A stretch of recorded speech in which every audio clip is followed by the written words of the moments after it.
3, 2, 1. Oh my Ooh, that god. was fire. Absolute juice.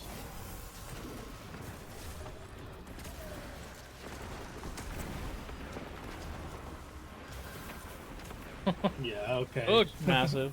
Starfire Protocol is an interesting exotic. Originally, it came out and was barely usable whatsoever, all the way up until we got Solar 3.0, with all the changes to fragments and aspects and all of that. And suddenly, Starfire became one of the best exotics in the entire game for just nuking bosses, or actually just nuking everything entirely.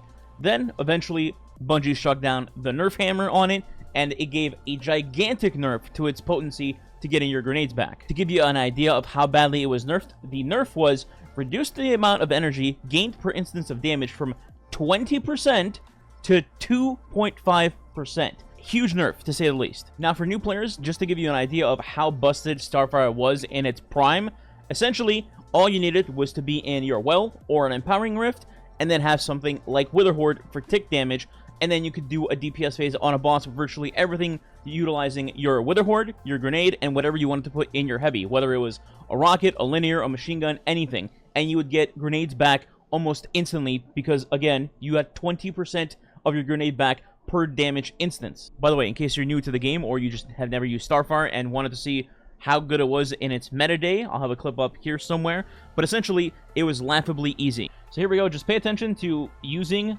Witherhoard and then any weapon, and look at my grenade recharge. So I'm just using a glaive here, a freaking glaive, and look at the charge back on Starfire. It's ridiculous how fast you get your grenades back compared to what it is after the nerf. You put down your well or your rift, and then you throw your Witherhoard or whatever you want to use for tick damage, and from there, you just cycle between grenade, heavy, grenade, heavy, grenade, heavy, whether it was rockets, linears, whatever it was, and then every so often, you would reapply Witherhoard and just continue the cycle. And you got 20% back per tick, plus whatever you were doing with your heavy, so grenades were just flowing out of you 24/7. And fusion grenades on their own, also pretty damn powerful. And essentially, that's what ended up causing the nerf. And once the nerf happened, everyone and their mother thought Starfire is dead in the water, it'll never be used again, it's just a generic add clear weapon in strikes now. And just to add insult to injury, after making everybody wear a giant potato sack on their warlocks this entire time, when Bungie nerfed Starfire, they also added an ornament into the game so you finally can not look like you're wearing a potato sack, but nobody was going to use it because it got nerfed into the ground. Well, clearly, as you've been watching on screen, that is completely not the case, and I've been using it on Onslaught bosses on Legend, and it works very well. We just have to move some things around and get more creative with our build, but we can still pop off using Starfire. So let's go over the build and how it works. In the subclass screen here, before we start with abilities, I want to note one thing. This is one of the very few builds where you want to spec into other stats besides resilience, but you do still want some high resilience for survivability.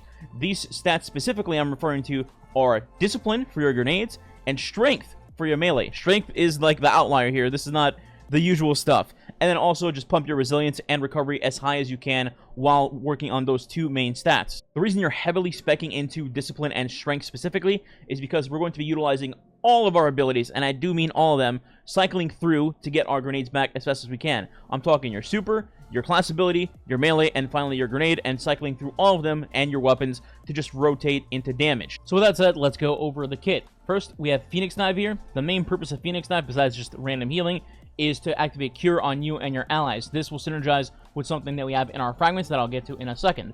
Our jump is just Burst Cloud or whatever you want. Melee, for most cases, it's Celestial Fire. If you're fighting a boss that you can be up close and personal with, you could put on Incinerator Snap instead, but for the most part, Celestial Fire. Then, of course, we have Fusion Grenades because we're using Starfire, and we get 2 Fusion Grenade slots with Starfire. For aspects, it's nothing special. We have Icarus Dash because it's fun to just Icarus Dash. And then the other one is, of course, Touch of Flame. So with Touch of Flame, our Fusion Grenades explode twice, which just basically means we do more damage, and also we get more scorches on the enemy, and eventually they can ignite. As for Fragments, left to right, we have Ember of Singeing. Your class ability recharges faster when you scorch targets, which is part of your kit. Second, we have Ember of Benevolence. This is what ties to Phoenix Dive. Applying Restoration, Cure, or Radiant to allies grants you increased grenade, melee, and class ability regeneration for a short duration. This is huge to make this build work, and an absolute must. Third slot, we have Ember of Torches. Powered melee attacks against combatants make you and your allies radiant. And then finally, Ember of Ashes. You apply more scorch stacks to targets. The more scorches you get, the faster you can ignite them for more damage. And of course, I'm stating the obvious here, but you run Well of Radiance instead of Dawnblade in case that wasn't clear. Now, as for Starfire, let's talk about that in case some people are new and don't know what Starfire does.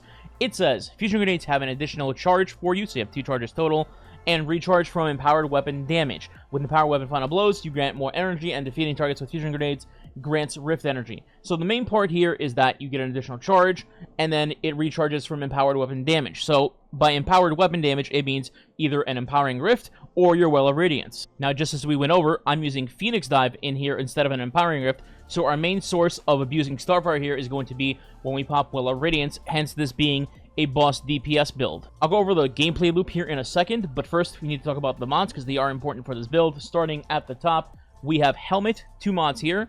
Number 1 is Font of Wisdom. Essentially, this is here to get an armor charge, which will then increase our intellect every time we pick up an Aura of Power, and we get to our super faster. If you're doing straight rally flag boss kills, then you can just take this off and put something else like Heavy Ammo Finder or Dynamo instead. Then on the second slot, we have Ashes to Acids. You gain super energy on grenade kills. Pretty straightforward. We want to get our super as fast as we can. In our gloves, we have 3 mods. The first of that being Impact Induction. Causing damage with a powered melee attack reduces your grenade cooldown. This is important for this build. Every time that you melee, you get grenade energy. Second slot, we have Momentum Transfer. Causing damage with a grenade reduces your melee cooldown. Also important for this build, so you're cycling. And finally, the third mod here is Harmonic Loader in the event that you're using like an Apex Predator setup and you're using Recon, but you just use double rockets and you want to reload one more time before getting a new grenade and then throwing that for an extra grenade. We'll talk about that in a second, though. Chest piece never changes. Always have resist, so Void Resist, Solar Resist, Arc Resist, and then have a second chest piece on standby with Solar Reserves to load whatever weapon you're using, whether it's Apex or like Briars, whatever it may be for Solar. Your boots are straight generic. You put 3 Solar Weapon Surge mods in to increase your damage for your heavy weapon. And then finally, let's talk about the class item. Here we have 3 mods. Number 1 is Bomber. Reduce your grenade cooldown when using your class ability. Outreach, reduce your melee cooldown when using your class ability. And finally, Font of Restoration. This is similar to using Font of Wisdom. You make an orb, you pick it up, you get an armor charge. Having an armor charge gives you a bonus to recovery, so you get your Phoenix Dive back faster. Everything will synergize with each other, so when you throw your grenade, your melee and your class ability gets energy. When you melee, you get grenade and class energy, and then when you use your class ability, you gain melee and grenade energy. This helps you cycle all of your abilities back and forth and lets you cycle to your grenades to then use demo on your weapons to get more damage. Speaking of which, let's go over the weapons. So for the weapons, in the energy slot, that is going to be your flex spot. You can put whatever you want here. My only suggestion for you here is going to be use a solar weapon because you're utilizing 3 Solar Surge mods, so you might as well get a little tiny bit of extra damage out there when you're proccing Bait and Switch. For the kinetic slot, we have Wither Horde. Because of the tick damage, that helps us get back our grenade energy that much faster, and obviously Wither Horde is also just good for overall damage passively. Now, in the heavy slot, here I'm featuring Apex Predator, but technically speaking, any weapon with Demolitionist will work in this spot. It just so happens that rockets are really good, obviously, so I had that in the spot for good damage. The idea here is to run an Apex Predator with Demolitionist and Bait and Switch.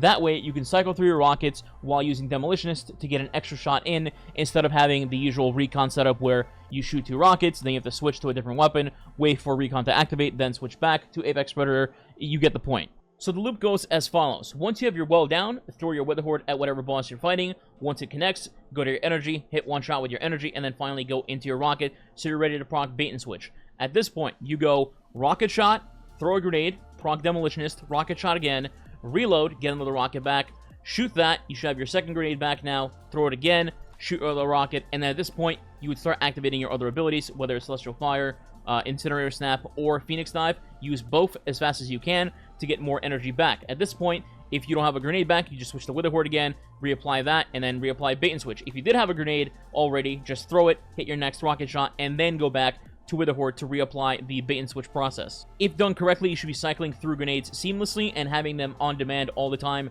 to fire after your first rocket shot to get a second shot out very quickly. It's really important that you keep an eye on your melee and your Phoenix Dive, as when you don't have a grenade in your charges remaining, you need to use these as fast as you can to get that energy back into your grenade to keep up the uptime for the cycle or the loop, if you will. By the way, I do want to mention that you can use this build with or without Gallahorn on your team. Some of these clips will have Gallahorn and some of them won't, and will still be doing damage just fine And speaking of which, keep in mind that the footage you're seeing is versus bosses when we're underleveled against them, whether it's -10, 15, 20, etc. So when you use this build on normal bosses, when you're on power, they're just going to get cooked if you're doing your cycles right. So that's the build. I'm really enjoying running this build in Onslaught when I'm forced to be well Warlock, because normally well Warlock is just...